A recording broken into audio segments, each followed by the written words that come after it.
একপাশে তুষার শুভ্র বিশাল রাজপ্রাসাদ আর অন্য পাশে দিগন্তজোড়া পার্ক। কি নেই এখানে? তবে এখানকার সবকিছুই বরফের তৈরি।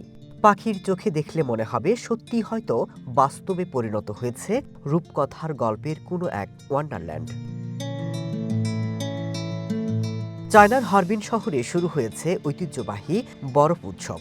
শ্বেতশুভ্র বরফের তৈরি বিভিন্ন ভাস্কর্যে ফুটিয়ে তোলা হয়েছে দেশের ঐতিহ্য আর কৃষ্টি।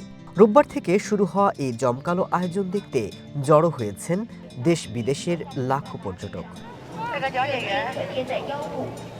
বিশ্ববাসীর কাছে হরবিন আইস অ্যান্ড স্নো ওয়ার্ল্ড নামেই বেশি পরিচিত। এবার ২৭তম বছরে পদার্পণ করেছে ঐতিহ্যবাহী এই স্নো ফেস্টিভ্যাল। আমরা ভিন্ন প্রদেশ থেকে এখানে এসেছি। এই দৃশ্য প্রথম চোখে দেখা আমাদের।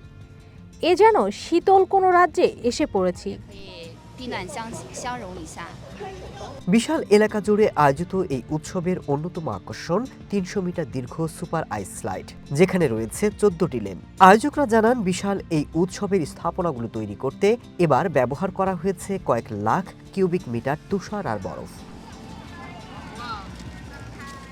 এবারের উৎসবে কেবল চায়না নয়, বিশ্বের বিভিন্ন দেশের বিখ্যাত সব স্থাপনার আদলে তৈরি করা হয়েছে এসব নান্দনিক দৃশ্য।